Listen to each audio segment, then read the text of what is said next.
happy to be opening the show today, the whole show, with Tom.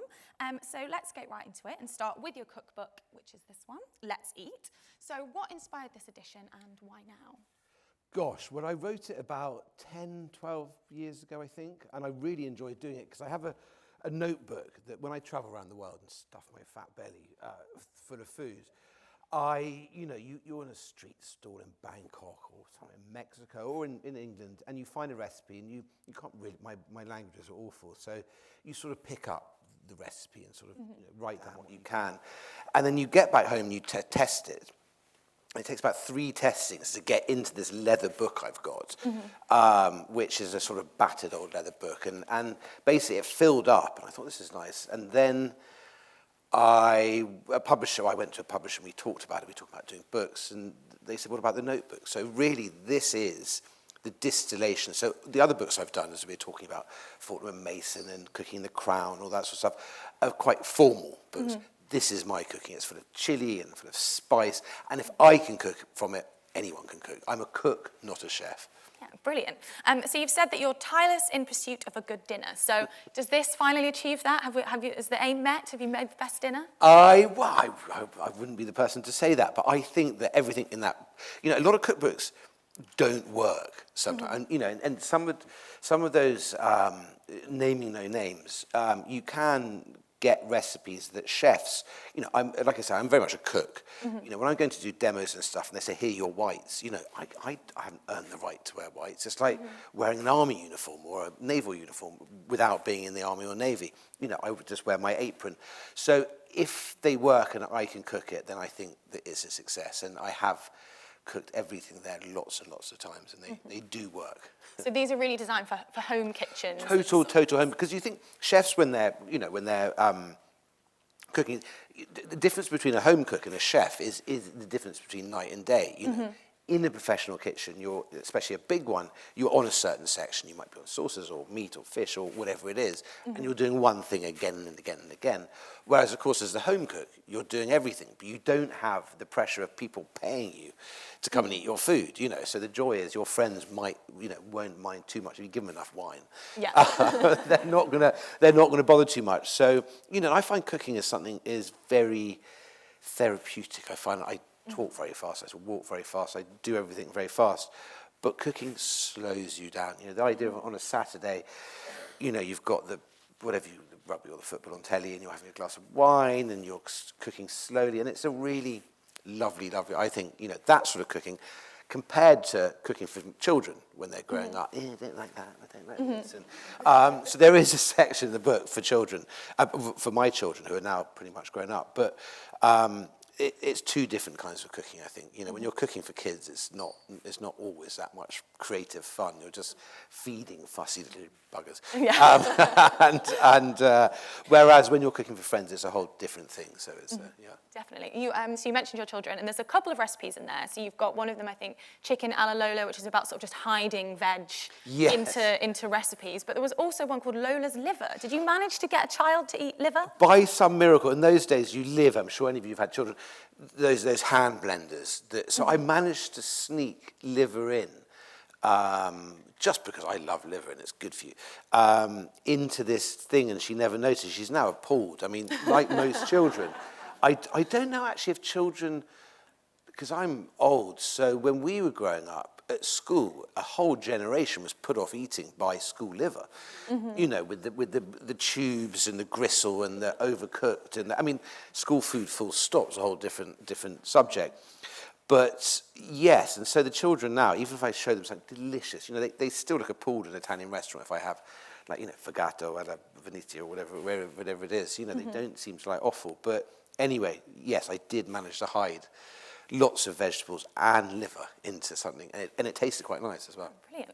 So is that the secret to kind of getting them to, I think you said, to put down the quavers, is you just sort of disguise it and you sort of cheat them out of it a bit? Yes, I think, and with children it's really interesting because I didn't approach it as a sort of experiment, but what you eat when you're young, you have a very blank palate. So you can change. I was very keen not to make the kids fussy about food. It seems now, and this is, there are two different things. If you're a celiac, or if you're properly gluten intolerant, or if you have a peanut allergy, these are very serious things to be taken entirely seriously. But there's a whole other people who think, oh, gluten. Oh, I think it's very good for you. I think it might make you fat. No, I'm gluten intolerant, which is not only disrespectful to people who are genuinely gluten intolerant, but people are so fussy now. When I was a kid, you ate what you had on your. I mean, otherwise you didn't get pudding. My mum or my dad or whatever it was. It wasn't a restaurant. And now the kids, I didn't taste a chili apart from an old bottle of Tabasco that was on the drinks table for Worcester sauce and a very old tin of Vesta curry powder that was pulled out to make that disgusting coronation chicken, which, having written Cooking in the Crown, the original was very nice, by the way, with Constance Spry and Rosemary Hume. It was called Poulet à la Reine Elizabeth, I think. But, it would come out, so that was the only spice we had. Growing up in Wiltshire in the 70s and 80s, you didn't go to restaurants, we ate, my dad was a good gardener, so you'd know the seasons, when the asparagus come in. We had a good butcher in Chippenham. He shot and fished, so we'd eat everything he shot and fished. So this was basically local, seasonal, organic, all these things that you spend, very important things, but less so the organic, but local and seasonal. But we just wanted to go to Sainsbury's and have Ice Magic and Angel Delight and white bread and Coca-Cola and Findus crispy pancakes. Oh, I love fish and and they're actually one of those things. They actually taste quite nice now as well. Fish fingers. That's what we wanted. We'd be looking at this huge. What in those days it seemed huge when it opened, and it was like a sort of spaceship out of Close Encounters. It was the most amazing place you could ever go to. The supermarket, boring butcher, boring fishmonger, all the things we want to go to now. No interest in that at all. You just wanted the super processed crap that was sold to you on television and in magazines. But yes, so it was growing up. Going back to the children. But I wanted them to be open-minded about food, which I tried anyway. They still prefer to eat crisps. And at home, growing up, what kind of things would you normally be cooked for? So I know you've said people are always asking you if your mother, Queen Camilla, is a good cook, and you say she is, and you've actually got some of her recipes in there. That roast chicken that everyone always talks about, her baked eggs and things. But it was very much like we come back. Do you remember you're much younger, but you come back from holiday in those days, and when you went on holiday in those days, there were no telephones. You actually went on holiday. Not that it mattered as a child, but you get back from Gatwick or wherever, some ghastly, unearthly hour, and then of course, the milk you would have cancelled. My mother would have cancelled the milk, so there might be a little bit of milk, and you go to the chickens to get an egg. That's where the baked eggs come from. There was nothing in the fridge. You didn't have 24-hour garages, and you didn't have supermarkets that were open day and the same. So there'd be baked eggs, because there'd always be eggs from the chickens. My dad had chickens. There'd always be the top of the cream, because you'd order the milk again the day before, so it started going. So you put a bit of cream, you get a ramekin, put the egg in, put the cream in, put the cream on top, big blob of butter, and then salt and pepper, and then put it into the agar in the sort of bain-marie sort of thing, the water. And that was baked eggs. So all the things my mother cooked, roast chicken, you say, how do you cook roast chicken? Well, you just cook it. She wasn't very good at recipes. But yet, it was very simple British food. And it was, to go to McDonald's or Wimpy in those days was like a treat beyond belief. But she was a really good cook, not a baker. Because I'm not a baker. Baker for me is a science. You can't wing baking. If you just say, I'll put a bit of that yeast in and do it. You have to be very, very precise. Whereas, cooking is, for me, you start with the recipe. The recipe is only your guide. And I mean, there are two types of cooks, I suppose. There's the people like me who, I don't know how you cook, but I use it as a basis and then go off piste. And then there are the people who literally, when it says an egg, how big is the egg? There's a great, there's a great book by Julian Barnes called The Pedant in the Kitchen, and it was about the worry of a recipe that says take 2 eggs. Well, are they big eggs? Are they small eggs? And it's a different way of cooking. But I tend to wing it more. But my mum still is. She makes really good scrambled eggs, and it's quite annoying. She just shoves a pan on tons of butter. It's usually after Christmas, we all come down, And somehow, because I cook my scrambled eggs, take about 25 minutes, so it's really slow. But somehow she makes really good scrambled eggs. But yes, again, as a mother cooking for us, it wasn't. I don't think she thought, oh, this is my calling, being cook. She was just feeding us and my dad. And, but she was a really good cook. Does she get a chance to cook much anymore, or? I think they have a couple of cooks now. Yeah. Chefs. Who are very good, but we still have roast chicken or stuff. But when we sort of cooked together, I always get annoyed because the knives are never sharp enough. There's never enough light in the kitchen. Yeah. And during lockdown, I was living at her house because we were down there anyway, and she was stuck in Scotland, so it was brilliant. So we were in the country for 2 months, and I sort of, she got furious. She came back. Mucked around with all the, you pushed everything around, and I'd sort of done it to my own spec. But we as a family, we all love food. So I grew up, with a love of food, and we all gathered around the table, and we were definitely and still are a very much a food family. Definitely. And what kind of things might they eat? So we'll see on the TV. Oh, they've got a state banquet. I presume that the king and queen and they're not eating like that every day anymore. No, and that was the most recent book I'd done, Cooking in the Crown, which was meant to be from Queen Victoria to the Queen, the late Queen, Queen Elizabeth II. And it was meant. It was because the Victorians and the Edwardians ate 12 courses for breakfast, and and then 14 courses for lunch, and then tea, and then another 16 courses of foie gras and butter and cream. I mean, God knows how they made it through. I mean, it's fascinating to write. No, the state banquets now, they used to be 12 courses. They're now down to 3 courses. Okay. The Queen, the late Queen, I keep saying the Queen, but the Queen in our head is the Queen. She cut the soup course because it was taking too long. But you still have the same. I mean, obviously, I'm never going to be invited to the state banquet, but you still have this, I call it souffle diplomacy, this soft diplomacy that, you saw President Trump coming in and how happy he was. And you still have the gleaming gold and the flowers and the sparkling glass and the footmen in red coats, and they're all moving like a ballet. It's all choreographed because you've got 230, 250 people. So the kitchen, they're all wearing head mics. There are hidden traffic lights at Windsor. Oh, wow. So the chief steward will go, right, ready to clear. All the sort of footmen will appear, and it just is done beautifully. And you don't talk about politics at this. So it is, if argument be needed for the power of the monarchy, it's still there because, as I said, President Trump was far more excited about going to Windsor than he was about seeing Starmer or anything else. No surprises there. No, he's obviously a very nice man, Mr. Starmer. I just think he's a very good Prime Minister. But yes, so when I think, and you go back to, so there's the royal chef is called Mark Flanagan, and he worked for the late Queen, and he told me the story of, when you're the Queen, everything smells of fresh paint for a start. The whole world smells of fresh paint because wherever you go, everyone's painted it and done it and cleaned it and sort of, you have a special loo and blah, blah, blah, blah. And then, of course, you have the food, and it might be ornate, but basically when you get home, all you want is a sort of poached egg on toast or a fish cake. So I know the late Queen's tastes were very simple. And so you see from Victoria where there were 80 people in the kitchen, and it was very, very, they had the best French chefs in the world, and it was all very haute cuisine with a bit of British food as well. And now it's, you'd be amazed to hear that well, certainly my mother and the King eat like us. I mean, they probably don't go to McDonald's. Yeah. I'd say it, I guess. Although my mother used to take me to McDonald's at school when I was at boarding school. She liked the chips. Who doesn't like McDonald's chips? Very true. But yes, so it's quite simple, but the thing that's still the same is very seasonal.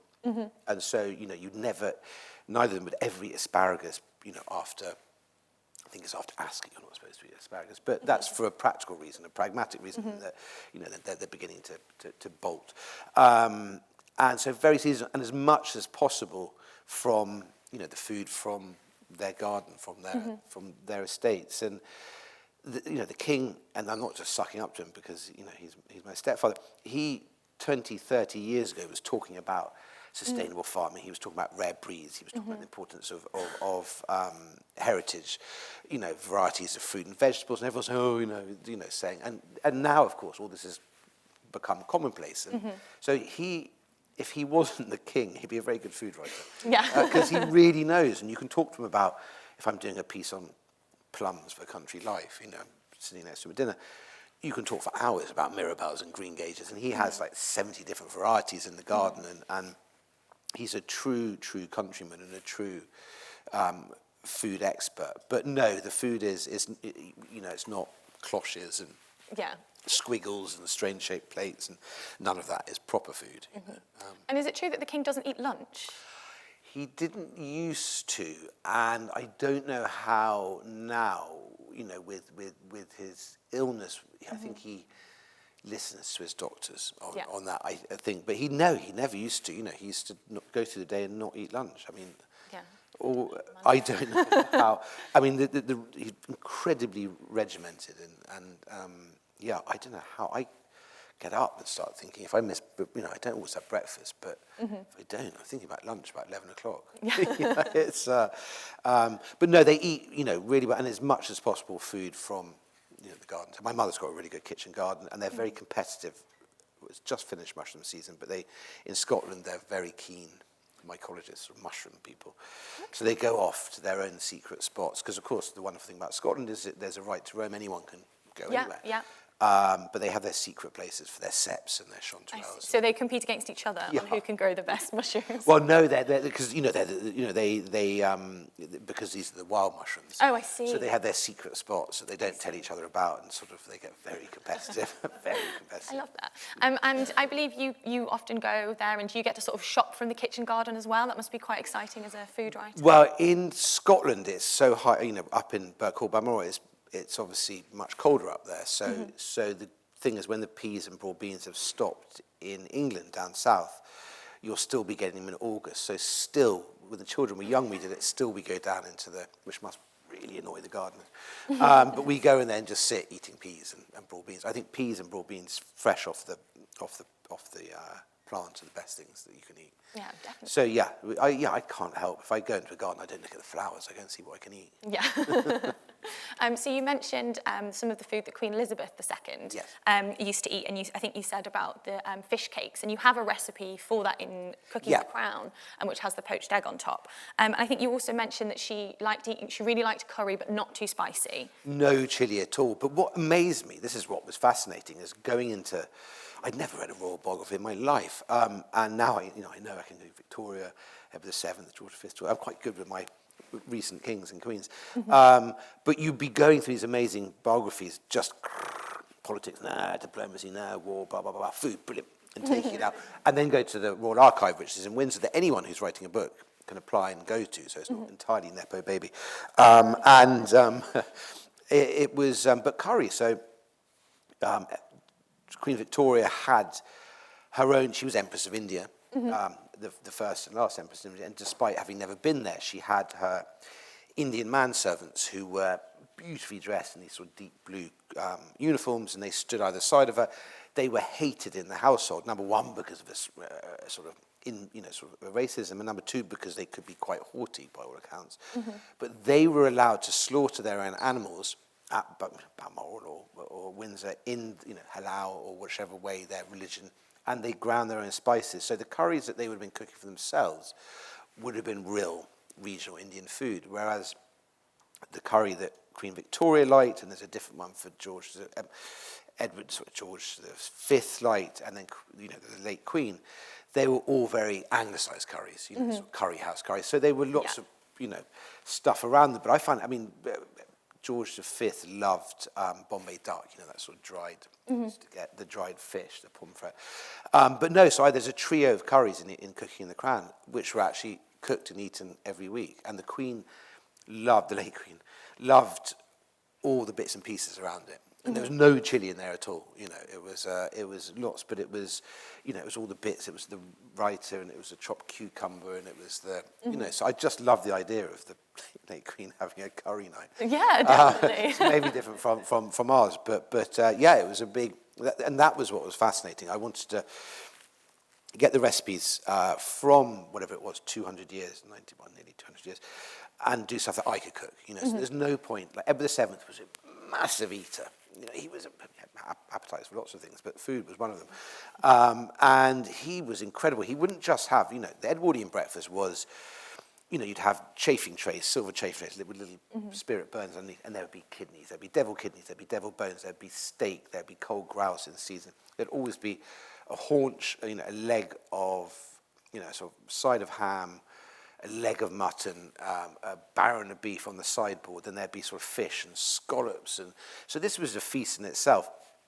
Then he would, the king would, this is King Edward VII, get a bit peckish around 11 o'clock. So he'd have a flask, one of his people would have a flask of turtle soup. Now turtle soup was massive, a very sort of, in Victorian Edwardian times, and nearly made the green turtle extinct. They ate it to such an extent. And the recipe starts, you know, procure a fine and lively turtle, and you flip it over, cut it, and you chuck in there a leg of beef and bottles of Madeira. So it took 22 hours to make. Oh my gosh. And it was this sort of apparently very nice soup. So you'd have that or a lobster salad or half a roast chicken for 11s.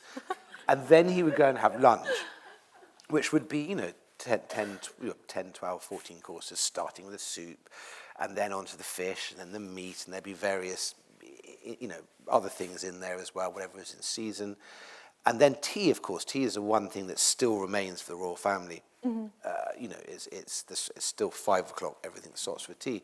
But there'd be 5 cakes, and there'd be crumpets, and there'd be sandwiches, and there'd be potted shrimps, and there would be eggs Benedict, and all of that. And then 3 hours later, dinner. Which would literally be his favourite dish was a small wading bird called a snipe. Tiny little things, delicious but tiny. And what would happen, you'd get a snipe and you'd debone it. And if anyone was a chef here or a cook, you know how difficult it is to debone a chicken. This is like a surgeon deboning these things. Debone it, put a big whack of foie gras on top of it, wrap it in caul, which is sort of the sort of frilly lining of a pig's stomach, pane it, which is breadcrumb it, then cover it in a truffle Madeira sauce. And he'd eat 12 of these as a snack. Or there would be quails, another dish. It's beautiful looking, very ornate. And another dish, you get quail, so you get the quail and you debone them, poach them, stuff them, more foie gras. And then you put the head back on. They keep that with a, you know, sort of cocktail stick. And then with egg white for white of the eye, truffle for black of the eye. And then you put it on this huge mound of pineapple granita. And pineapple was a sign of wealth in those days because you had to be incredibly rich to grow pineapples in Victorian Britain because you had to have a pinery that had to be heated the whole way through the year. So it was a sign of wealth. So the sort of nouveau riche, they put a pineapple on their table until it rotted. You wouldn't eat it. It would just show, you know, I'm considerably richer than you. And it was, so this sort of beautiful, but how they lived, you know, and they didn't, Queen Victoria, you know, Edward VII, they didn't really drink very much either. You might have imagined. I mean, I suppose by our standards, it was still quite, you know, drinking at lunch and drinking at dinner. But the amount of food they ate was just mind-boggling. Absolutely insane. And so in this book, what's really great is you sort of look at the historical right up to King Charles III now, and you kind of talked about picnics and sort of barbecues. Yeah. And is it right that the late Duke of Edinburgh was a really big griller and he had made his own grill? Yes. He was a brilliant engineer and he took charge of the barbecue. I wasn't there. This is just asking people. A brilliant barbecue, and it wouldn't be just like chicken breast or something. That would be like venison and grouse because it was August. And he has this trailer that was designed. I mean, it's my idea of heaven. You know, but I suppose I need a bigger house and you know, a nice big estate to drive it around. But and everything there was like all the different. There were perfectly made sections for the tongs, and then for another bit for the mustard and the Tabasco, and it's all, you know, it's a work of art, and it's still there. It's a barbecue trailer that has everything you need in it. And is it still used? Do you ever go to barbecues today? Who's leading the grill now? I wish it was me, but I would dream of being as the imposter coming in. No, Peter Phillips, who is Princess Anne's son, he's a very good barbecuer, and you get these great. And of course, the joy of it is that, you know, Mark Flanagan will say, right, barbecue, so there will be, you know, sides of beef, and and so I just stand with Peter drinking and gossiping and watching, because it's always nice when there's a barbecue to stand by the barbecue. That's where I like to stand. Brilliant. So you've written, is it 9, 10 cookbooks you've got? 9, I think, 9? yeah. And you've also co-founded a cordial range, Yes. which is kind of, obviously in the food and drink world, but something quite different. Obviously, you've also spent so many years critiquing food and drink. Is it kind of strange being on the other side now? Well, I did, many years ago, start with my friend Matthew Fort, who's a food critic, and we did a pork scratchings, because we thought pork scratchings is the greatest snack in the world, obviously. And we thought, if they're poshing up crisps, why can't we do, because all pork scratchings are made from Danish pigs on the whole, why can't we do British, happy, free-range pork scratchings, so. And it was called Mr. Trotter's. It's still around. I had to step down because we couldn't source enough free-range outdoor reared pork, and we had to use some Danish stuff, so I can't sit and preach about eating happy pigs and happy chickens and have a company that uses the cheaper stuff, but they're still very nice. But of course, with pork scratchings, the problem is you're knocking out half of the world, Jewish or Muslim, or, you can't eat them. So we realized that we all grew up on Ribena, although it's rubbish now, Ribena, because the sugar tax means they've taken most of the sugar out, it doesn't taste the same. But Ribena and, barley water. I think my grandmother used to have, that stuff they used to have at Wimbledon, do you remember? Robinson's barley water.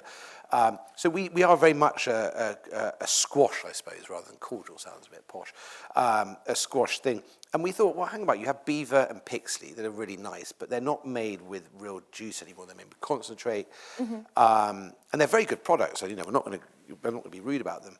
But friends of mine, and more people are drinking less now and not drinking at all. And they were fed up of going to parties, to weddings, to all this sort of stuff, and either having still sparkling water or elderflower was the only choice. So we thought, with my friend Jolien, he came up with it and thought, why not make a beautiful bottle and do, really British cordials? So we've got a gooseberry one, a gooseberry and lime, a blackberry and blackcurrant, which I love, is really sweet, and a Sicilian lemon, which is obviously not English. But, these are things that look nice on the table, and they taste nice. They've got lots of juice and all the rest of it. So they're in, we started obviously in Fortnum's and Selfridges and places like that. But, we want it to be a treat. If a bottle of wine costs 12 quid for a fairly average bottle of wine, although you can get good stuff under a tenner, why not, if you're not drinking, spend money on the cordial, which will last you 4 times longer and give you the same. So Christopher's cordials are available in all good delicatessen, online everywhere. But it is funny how people are drinking a lot less now, and definitely. It's changing. So I try to do 3 days off the booze a week. Sometimes that works. And then we're coming up to this hellish Christmas period. Yes. Well, it's impossible to kind of... No, but you do, at my age, you start getting quite liverish, after drinking like 3 days. And not drinking heavily, just having a drink every night. It's not the same as when I was 18. Well, speaking of Christmas, obviously that is fast approaching. What is on your table? Who's doing the cooking? Who's invited? What are you having? Well, I'm not a Scrooge, but I think that Christmas food is the most rubbish food I don't like turkey. Why do we only eat it once a year, turkey? There are good turkeys, Paul Kelly Bronze, Copa's turkeys, and you can get some very good turkeys. But, before Dickens, it's basically Queen Victoria, Prince Albert, and Charles Dickens who ruined Christmas. Before, it was this riotous, it was a riotous pagan celebration of just the 12 days of Christmas. Everyone was let off work, and it was carousing, and you'd have boar's heads and barons of beef and peacock and all that sort of stuff. Well, not only if you're like the king. And then, of course, Charles Dickens with A Christmas Carol totally changed our view, and the turkey became the big thing, not the goose, it became the turkey. Yeah. And then, of course, with Victoria and Albert, and they're, bringing very much the German side of Christmas in Albert. And that's how Christmas, as we know, I did a Christmas at Fortnum's book. It was fascinating to do.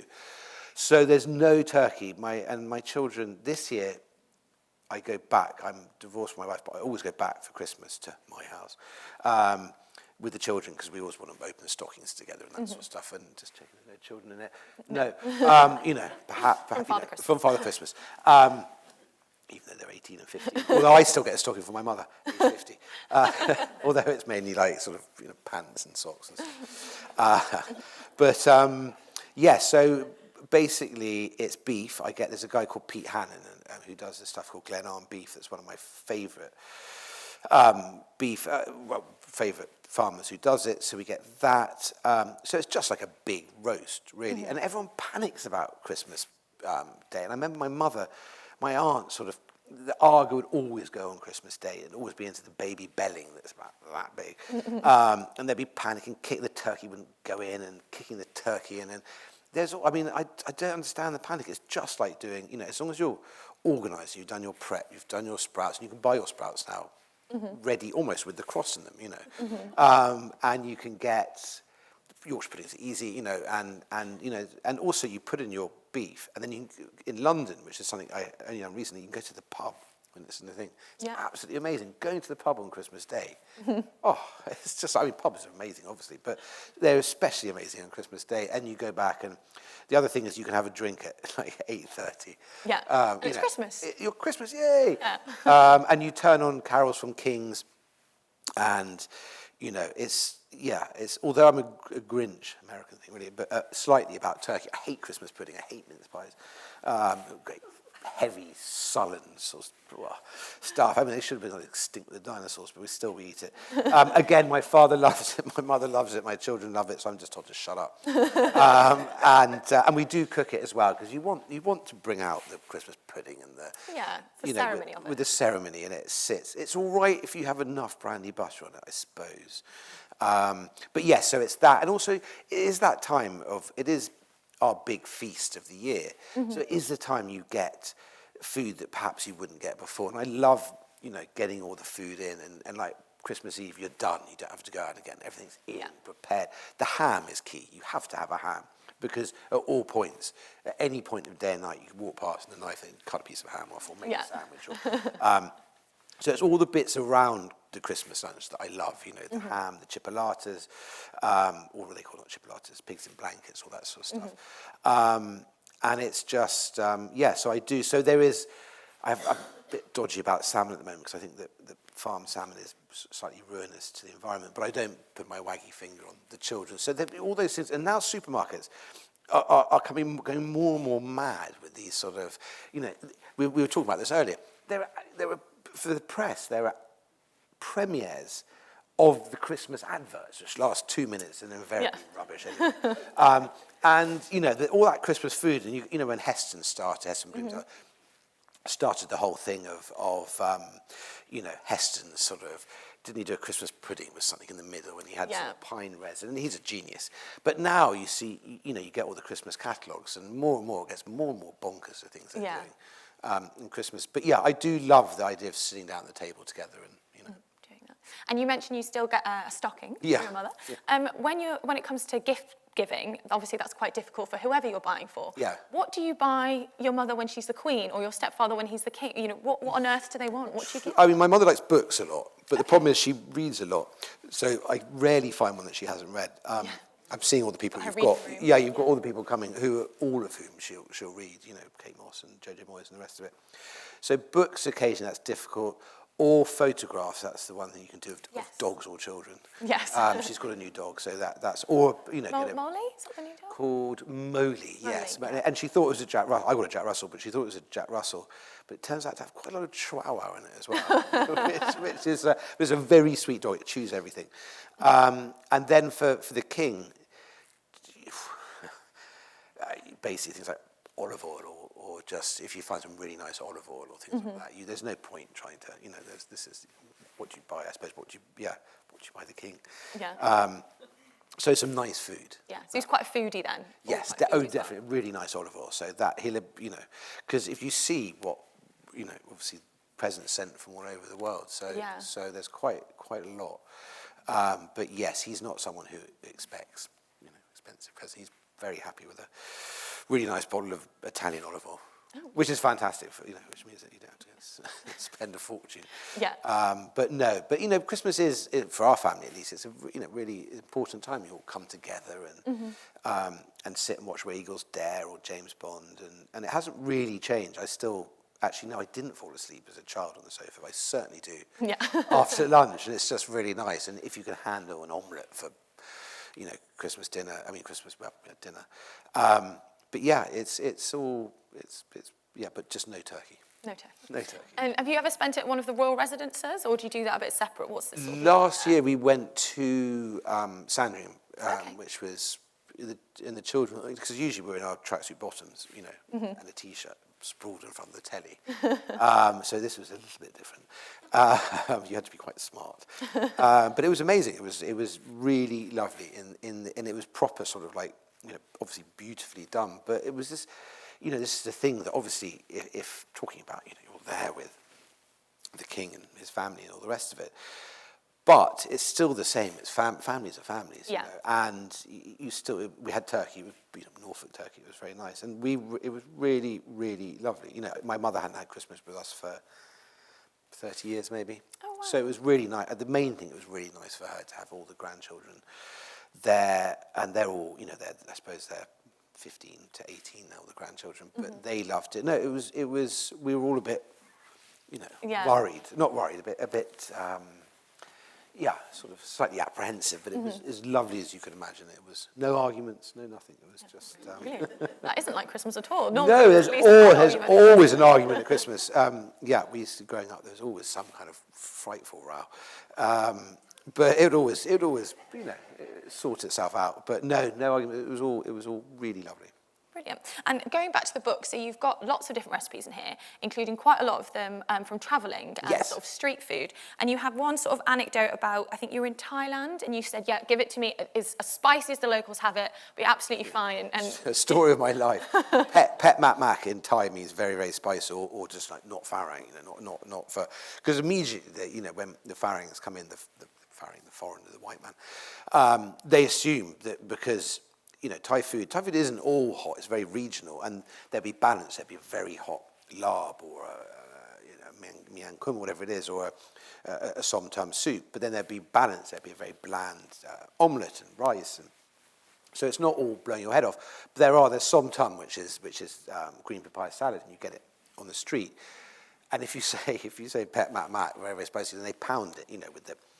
It's green papaya, which is sort of unripe papaya, crunchy and crisp, and they mix it with peanuts and dried shrimp and lime juice and fish sauce and lots of chilies, little scud chilies. Mm-hmm. And that was it. So I ate it. Oh, yeah, I can take chili. And they were watching. So one mouthful, and you don't notice it. The next one, suddenly it starts. And it's like sort of waves of fire going down your mouth. And then it gets to the point where you slightly...